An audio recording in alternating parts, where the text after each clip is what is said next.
और आपका बहुत बहुत धन्यवाद है कि आप बच्चों का उत्साह बढ़ाने के लिए हमारे संडे स्कूल के प्रोग्राम को इतनी ठंड में देखने के लिए आए हैं।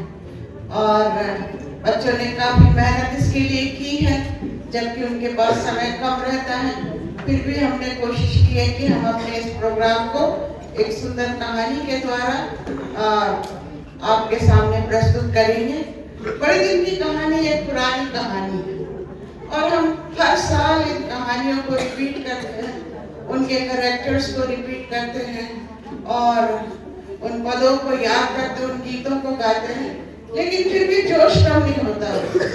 हर साल एक नए जोश के साथ हम फिर इकट्ठा हो जाते हैं और उसी खुशी को मनाते हैं। जो ड्रामा आज हमने बच्चों के साथ तैयार किया है उसका शीर्षक है उसका तारा देखा। उसका तारा। आप ध्यान से सुनिए जो बच्चे पढ़ते हैं, क्योंकि उसमें ही बहुत सारी नई नई बातें सीखने को मिलती हैं और नई बातों का ज्ञान प्राप्त होता है। जब मैं तैयारी करती हूँ तो मुझे बहुत अच्छी अच्छी बातें सीखने को मिलती हैं और वही मैं चाहती हूँ कि मैं आपके साथ शेयर करूँ। इसलिए हमने इस ड्रामे में उन्हीं बातों को रखा। तो जो बच्चे बीच में पढ़ते हैं उसको ध्यान से सुनिए, हो सकता है आपके लिए कोई उसमें नई बात जरूर निकलेगी। धन्यवाद। उसका तारा देखा है। यहूदियों का राजा जिसका जन्म हुआ है कहाँ है, क्योंकि पूर्व में हमने उसका तारा देखा है। हेरोदेस राजा के दिनों में जब यहूदिया के बैतलहम में यीशु का जन्म हुआ तो पूर्व देश से कई ज्योतिषी यरूशलेम में आकर पूछने लगे, यहूदियों का राजा जिसका जन्म हुआ है कहाँ है, क्योंकि पूर्व में हमने उसका तारा देखा है और उसे प्रणाम करने आए हैं। उसका तारा 1400 वर्ष पूर्व बिलाम भविष्यवक्ता ने भविष्यवाणी की थी। याकूब में से एक तारा उदय होगा और इस्राएल में से एक राजदंड उठेगा।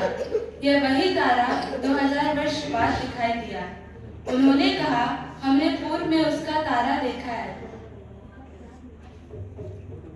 यह एक अद्भुत तारा था जो रात और दिन चमकता था, जिसकी अगुवाई में उन मजूसियों ने उसके विषय में सही सही पता लगाकर अपने गंतव्य स्थान पर पहुंच सके। यह तारा जो अद्भुत था, परमेश्वर अपनी महान योजना को उसके द्वारा पूरी कर रहा था। जिस तरह परमेश्वर इस्राएलियों की यात्रा में उनकी अगुवाई आग और बादल के खंभे के द्वारा कर रहा था। उन मजूसियों ने उस तारे के विषय में जो भी पता लगाया, उन्होंने उस पर विश्वास किया और अपना सब कुछ छोड़कर उस तारे के पीछे पीछे चल दिए। याकूब का तारा हमारे लिए एक आत्मिक आशा है, एक विश्वास योग्य अगुवाई करने वाला और परमेश्वर की प्रतिज्ञा जो पूरी मनुष्य जाति के लिए की गई है पूरी करने में सक्षम है।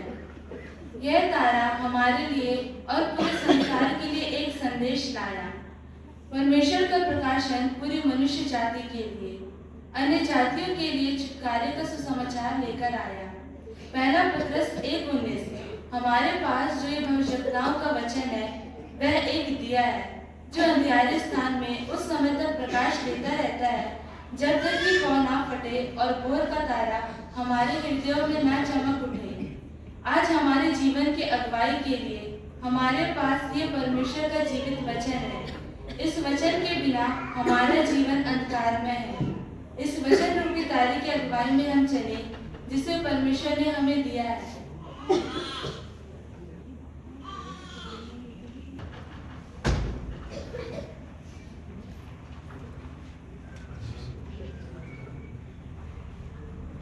लगता है कि हम बैतलहम के आसपास तक पहुंच गए हैं, लेकिन वो तारा कहीं दिखाई नहीं दे रहा है।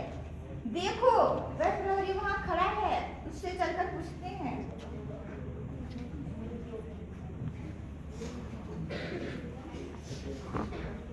नमस्कार। नमस्कार।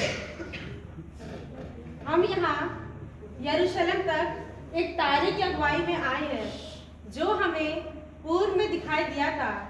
उसके द्वारा हमने किताबों से जाना कि यहूदियों के राजा का जन्म हुआ है? क्या आप बता सकते हैं कि वे कहाँ हैं? देखिए भाई, हम एक लंबी यात्रा करके यहाँ तक पहुँचे हैं। हम केवल उस राजा को प्रणाम करने आए हैं। यहूदियों का राजा? लेकिन यहाँ पर इस तरह की कोई चर्चा नहीं है, ना मैंने सुनी है। वैसे आप लोग यहाँ ठहरिए, मैं अंदर से पूछ कर आता हूँ।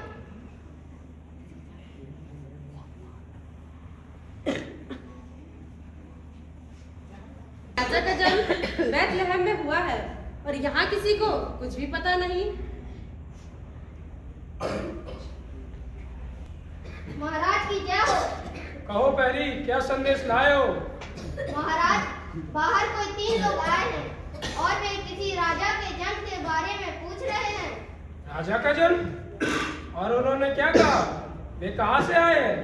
वे एक लंबी यात्रा करके दूर देश से आए हैं और वे ज्ञानी पुरुष मालूम पड़ते हैं। ठीक है, उन्हें अंदर बुलाओ। जी महाराज। महाराज आपको भीतर बुला रहे हैं।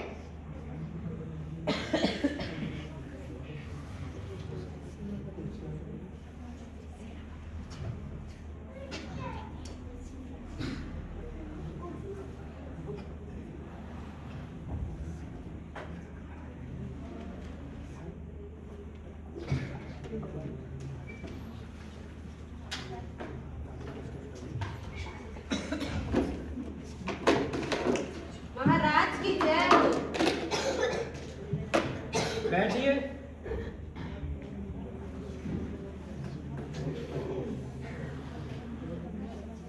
कहिए, कैसे आना हुआ? आप किस राजा के जन्म की बात कर रहे हैं? महाराज, हमने पूर्व में एक अद्भुत तारा देखा है। हमारी किताबों की खोज के अनुसार एक राजा का जन्म हुआ है और तारे की अगुवाई में हम उसकी खोज में आए हैं ताकि उससे मिलकर हम उसे प्रणाम कर सकें। हम पूर्वी देश से यात्रा करते हुए यहाँ तक पहुँचे हैं, लेकिन वह तारा अब हमें नहीं दिखाई दे रहा है। यदि आप कुछ जानते हैं तो हमें बताइए। पहली, पहली, जी महाराज। तुम तुरंत जाकर प्रधान याजकों तथा शास्त्रियों को बुला कर लाओ। जी महाराज।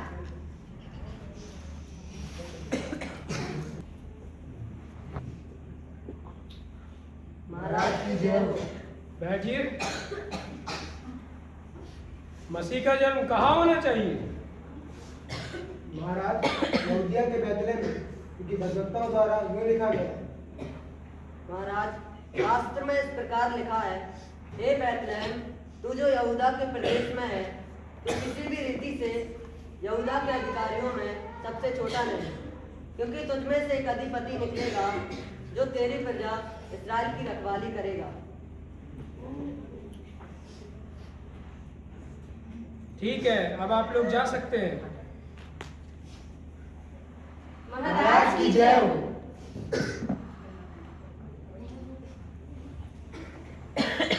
देश ने ज्योतिषियों को चुपके से बुलाकर उनसे पूछा कि तारा ठीक किस समय दिखाई दिया था, और यह कहकर उन्हें बैतलहम भेजा। जाओ, उस बालक के विषय में ठीक ठीक मालूम करो, और जब वह मिल जाए तो मुझे समाचार दो, ताकि मैं भी जाकर उसे प्रणाम कर सकूं। वे मजूसी हेरोदेस के मन के विचारों को समझ गए कि उसके मन में कपट है। वह यीशु के जन्म का समय उस तारे के प्रकट होने के द्वारा जानना चाहता था, ताकि अपनी दुष्ट मनसा को पूरी कर सके और उसे मरवा डाले। वे राजा की बात सुनकर चले गए, और जो तारा उन्होंने पूर्व में देखा था वह उनके आगे आगे चला, और जहाँ बालक था उस जगह पर पहुंचकर ठहर गया। उस तारे को देखकर वे अति आनंदित हुए।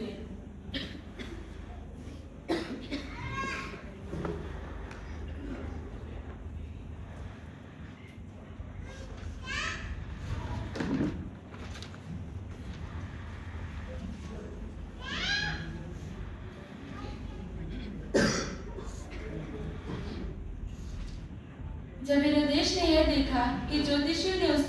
धोखा किया है, तब वह क्रोध से भर गया।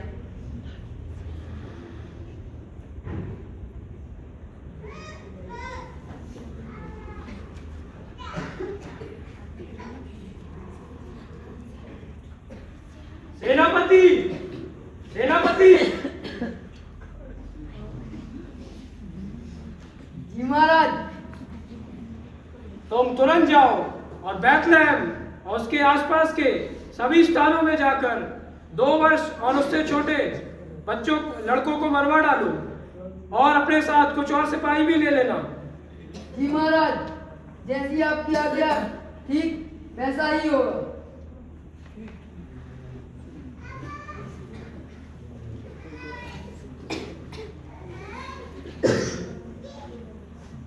मसीह के जन्म की घोषणा।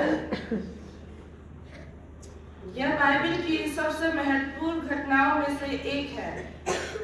जो लोग परमेश्वर पर विश्वास करते हैं, उनके लिए इस घटना पर विश्वास करना बहुत सरल है। जिस परमेश्वर ने इस पूरी सृष्टि की रचना केवल अपने वचनों के द्वारा की और अपने स्वरूप में आदम और हव्वा को बनाया, उसके लिए यह बिल्कुल भी कठिन नहीं था कि वह बिना शारीरिक पिता के कुंवारी मरियम के द्वारा एक बालक को उत्पन्न करे।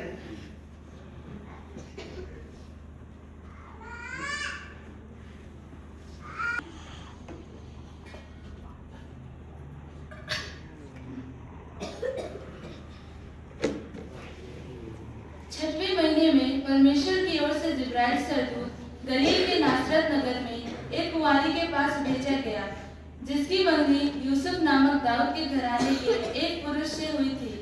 उस कुंवारी का नाम मरियम था। आनंद और जय तेरी जिस पर ईश्वर का अनुग्रह हुआ है, प्रभु तेरे साथ है। ये किस प्रकार का अभिवादन है? हे मरियम, भयभीत ना हो, क्योंकि परमेश्वर का अनुग्रह तुझ पर हुआ है। देख, तू गर्भवती होगी और तेरे पुत्र उत्पन्न होगा और तू उसका नाम यीशु रखना। वह महान होगा और परम प्रधान का पुत्र कहलाएगा और प्रभु परमेश्वर उसके पिता दाऊद का सिंहासन उसको देगा और वह याकूब के घराने पर सदा राज्य करेगा और उसका राज्य का अंत ना होगा। परंतु ये कैसे होगा? मैं तो उस पुरुष को जानती ही नहीं। पवित्र आत्मा तुझ पर उतरेगा और परम प्रधान की सामर्थ तुझ पर छाया करेगी। इसलिए वह पवित्र जो उत्पन्न होने वाला है परमेश्वर का पुत्र कहलाएगा। और देख, तेरी कुटुंबी ईश्वर के बुढ़ापे में एक पुत्र होने वाला है। यह उसका वांस कहलाती है 6वां महीना है, क्योंकि जो वचन परमेश्वर की ओर से होता है वह प्रभाव रहित नहीं होता। मैं प्रभु की दासी हूँ, मुझे तेरे वचन के अनुसार हो।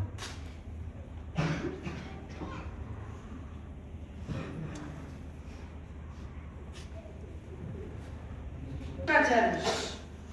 यीशु मसीह का जन्म इस प्रकार से हुआ कि उसकी माता मरियम की मंगनी यूसुफ के संग हो गई। तो उनके इकट्ठा होने से पहले ही वह पवित्र आत्मा की ओर से गर्भवती पाई गई। अतः उसके पति यूसुफ ने, जो धर्मी था और उसे बदनाम करना नहीं चाहता था, उसे चुपके से त्याग देने का विचार किया।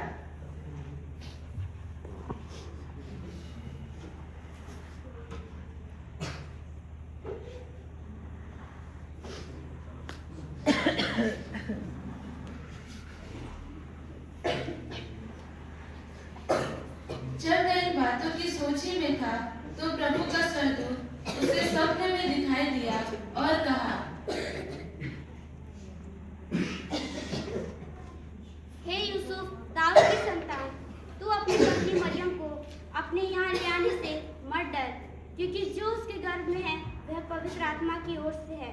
वह एक पुत्र जनेगी और तू उसका नाम यीशु रखना, क्योंकि वह अपने लोगों को उनके पापों से उद्धार करेगा।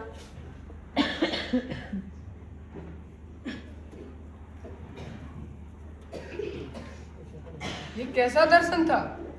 ये संदेश लगता है परमेश्वर की ओर से था। अगर ऐसा है तो मुझे उस दूत की कही बात को मानना चाहिए। अब मैं चलता हूँ।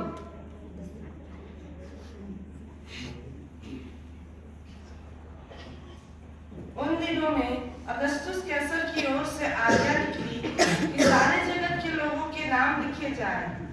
सब लोग नाम लिखवाने के लिए अपने अपने नगर को गए। अतः यूसुफ भी इसलिए कि वह दाऊद के घराने और वंश का था, गलील के नासरत नगर से यहूदिया में दाऊद के नगर बैतलहम को गया कि अपनी मंगेतर मरियम के संग जो गर्भवती थी नाम लिखवाए। उनके वहां रहते हुए उसके जन्म के दिन पूरे हुए और वह अपना पहलौठा पुत्र जनी और उसे कपड़े में लपेटकर चरनी में रखा, क्योंकि उनके लिए सराय में जगह ना थी।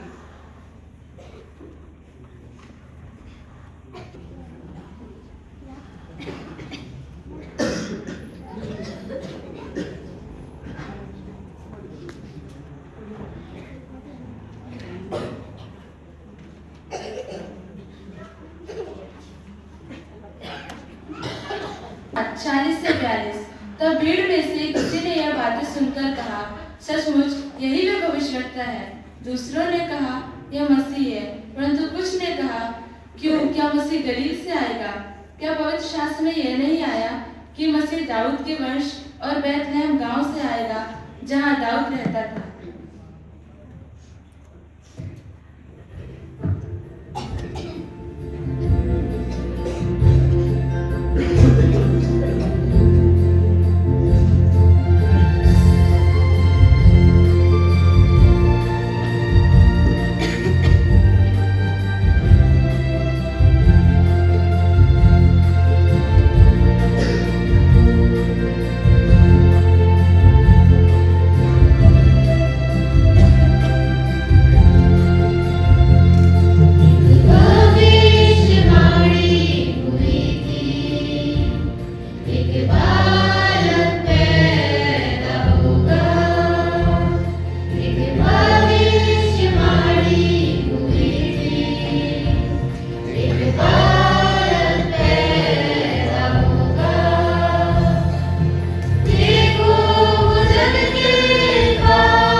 कि दाऊद के नगर में तुम्हारे लिए एक उद्धारकर्ता जन्मा है और यही मसीह प्रभु है। और इसका तुम्हारे लिए यह पता है कि तुम एक बालक को कपड़े में लिपटा हुआ और चरनी में बड़ा पाओगे। तब मिकाएल उस सरदूत के साथ सरदूतों का दल परमेश्वर की स्तुति करते हुए और यह कहते दिखाई दिया, आकाश में परमेश्वर की महिमा और पृथ्वी पर उन मनुष्यों में जिनसे वह प्रसन्न है शांति हो।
यरूशलेम में आकर पूछने लगे, यहूदियों का राजा जिसका जन्म हुआ है कहाँ है? क्योंकि पूर्व में हमने उसका तारा देखा है और उसे प्रणाम करने आए हैं। यह सुनकर हेरोदेस राजा और उसके साथ सारा यरूशलेम घबरा गया। मत्ती 2:9-11।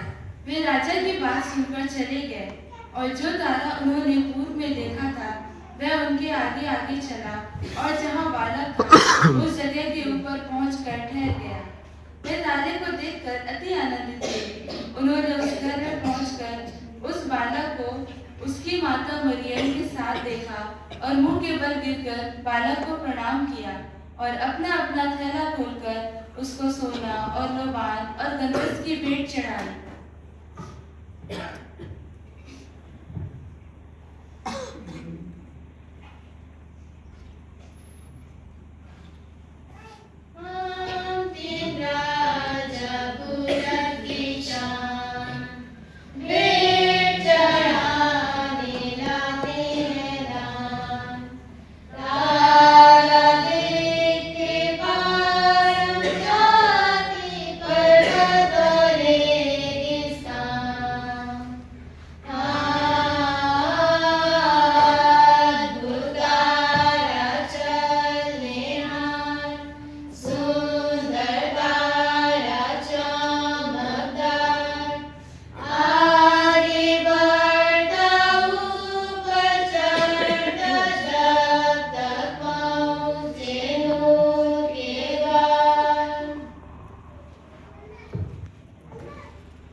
हे राजाओं के राजा, यह सोना मैं तुझे भेंट करता हूँ, क्योंकि तू सारे संसार का राजाओं का राजा है। मैं तुझे प्रणाम करता हूँ। तू जो सारे संसार का मध्यस्थ होकर हमारे लिए आया, ये लोबान मैं तुझे भेंट करता हूँ। तुझे प्रणाम। हे हमारे उद्धारकर्ता, ये गंधरस मैं तुझे भेंट करता हूँ। तुझे प्रणाम।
भेजा कि तुम्हारे आगे कलीसियाओं के विषय में इन बातों की गवाही दे।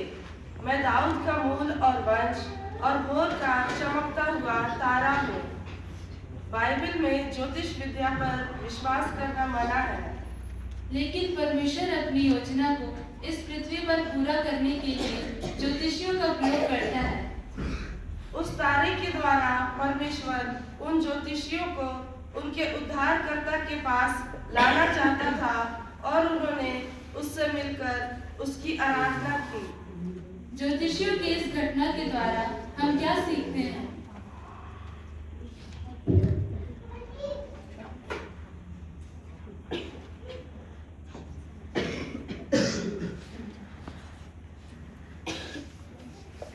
पहली बार यीशु मसीह उस धरती में पूरे संसार के लिए आया, जबकि यीशु केवल यहूदियों के लिए प्रतिज्ञा किया गया था। ऐसा यहूदी सोचते थे। वे एक मसीहा की आज भी प्रतीक्षा कर रहे थे, लेकिन उन ज्योतिषियों ने विदेशी भूमि से आकर उसे पहचाना कि वह राजा है। वे उस राजा से मिलने के लिए पूरी तैयारी के साथ आए थे। उस राजा से मिलकर उसको प्रणाम किया, उसका आदर किया और अपने थैले खोलकर उसे सोना, लोबान और गंधरस की भेंट चढ़ाई। ये घटना हमें बताती है कि परमेश्वर अपने आप को लोगों पर प्रकट करने के लिए कुछ भी कर सकता है। कोई भी जाति, परिवार, समूह और व्यक्ति उससे दूर नहीं है कि परमेश्वर स्वयं किसी न किसी माध्यम से उसके पास ना पहुंच सके। परमेश्वर हर संभव समय प्रयास करता है कि उसका वचन उसके पास पहुंचे, चाहे वे कितनी दूर क्यों ना हो, और ये काम उसने हमें सौंपा है। दूसरी बात, वह हमारे आराधना के योग्य है। यूहन्ना 4:23। परंतु वह समय आता है, वरन अभी है, जिसमें सच्चे भक्त पिता की आराधना आत्मा और सच्चाई से करेंगे, क्योंकि पिता अपने लिए ऐसी आराधकों को ढूंढता है। उन ज्योतिषियों को राजा को पाने के लिए इतनी जिज्ञासा थी कि उन्होंने अपने घरों, अपने कामों को छोड़कर एक लंबी यात्रा उस तारे की अगुवाई में निकल पड़े। ऐसी जिज्ञासा हर एक विश्वासी की होना चाहिए कि हम उसे प्रतिदिन ढूंढें, क्योंकि उसकी आवश्यकता हमें प्रतिदिन है।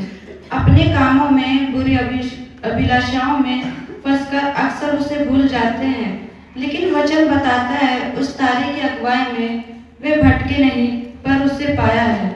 लिखा है, वह तारे को देखकर अति आनंदित हुए, निराश नहीं हुए और उसकी आराधना की। क्या हमें यीशु की आराधना करना अच्छा लगता है या हम जल्दी ऊब जाते हैं? तीसरी बात, परमेश्वर हमारे जीवन से सबसे उत्तम हिस्से की इच्छा रखता है। पहला पतरस 1:15-16।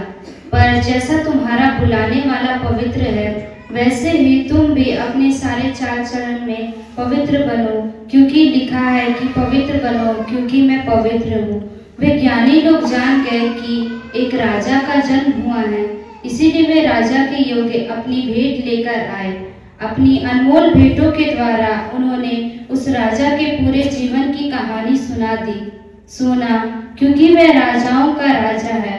लोबान, क्योंकि वह परमेश्वर और मनुष्य के बीच हमारा मध्यस्थ है, एक महायाजक है। गंधरस, क्योंकि वह सबके पापों की छुड़ौती के लिए बलिदान हुआ। उन ज्ञानी पुरुषों ने अपने धन्यवादी हृदयों से अपनी भेंटों को उसे अर्पण किया। हमारा देना भी ऐसा होना चाहिए, क्योंकि जो कुछ हमारे पास है उसका दिया हुआ है। जिस तरह परमेश्वर पिता ने उपहार स्वरूप हमें अपना एक लौता पुत्र दिया, ताकि जो कोई उस पर विश्वास करे वह अनंत जीवन पाए। क्या आज हमारे पास ऐसा कुछ है जो हम प्रभु को देना चाहते हैं? चौथी बात, वे हमसे बात करता है। स्वर्गदूत ने मरियम से कहा, स्वर्गदूत ने यूसुफ से कहा, स्वर्गदूत ने गड़रियों से कहा, स्वर्गदूत ने मजूसियों से कहा। विचार कीजिए, मजूसियों ने राजा की बात माननी होती, लेकिन उन्होंने ऐसा नहीं किया, क्योंकि वे राजा के मन के कपट को जान गए थे। हो सकता है वे अपने उद्देश्य से भटक जाते। कई बार हमारे जीवन में भी ऐसा होता है, वचन सुनकर हम टाल जाते हैं या अनसुना कर देते हैं। यीशु मसीह जब इस पृथ्वी पर था तो अपने पिता की सुनता था, पवित्र आत्मा की सुनता था, इसलिए वे अपने पिता की आज्ञाओं को पूरा करने में सफल रहा। हम अपने आप को जांचें कि कैसा सुनते हैं, नहीं तो हम परमेश्वर की आशीषों से वंचित रह जाएंगे। उन ज्ञानी पुरुषों ने जैसा उनको अगुवाई मिली, उन्होंने वैसा ही किया और बालक यीशु की आराधना की। बुद्धिमान लोग आज भी उसे ढूंढ रहे हैं।